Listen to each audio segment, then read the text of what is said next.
దేశంలోని సర్వోన్నత న్యాయస్థానం ఈ అంశంపై విచారించనున్న నేపథ్యంలో తమకు సుప్రీంలో ఖచ్చితంగా న్యాయం దొరుకుతుందని నూరుద్దీన్ ధీమాను వ్యక్తం చేస్తున్నారు. ఏదైతే వారణాసి జ్ఞానవాసి మసీదు అంశం ఏదైతే అది తీవ్ర చర్చనీయాంశమైంది. సుప్రీంకోర్టులో కూడా ఆ అంశం ఉన్నది. గౌరవ సుప్రీంకోర్టుపై మాకు పూర్తి నమ్మకం ఉన్నది.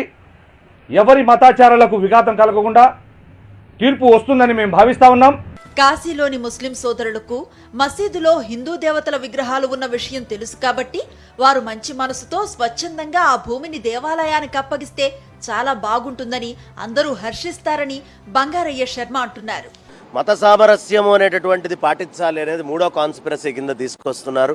మత సామరస్యము అనేది రెండు వైపుల నుంచి పాటించాలి. ఒకవేళ కనుక ఇది పరమేశ్వరుడికి సంబంధించింది అయితే స్వచ్ఛందంగా వాళ్ళంతటా వాళ్ళు ఇవ్వడానికి ముందరికి రావాలి, అడుగులు వేస్తూ. అది నిజంగా హర్షణీయమైనటువంటి అంశం అవుతుంది.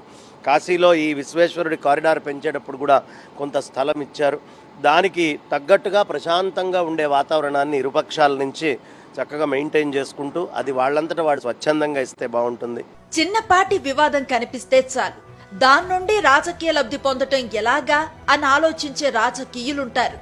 పెద్ద వివాదం అయినా సరే మతాల మధ్య సామరస్యం కోసం తాపత్రయపడే మంచి మనుషులే ఎక్కువ మంది ఉంటారు.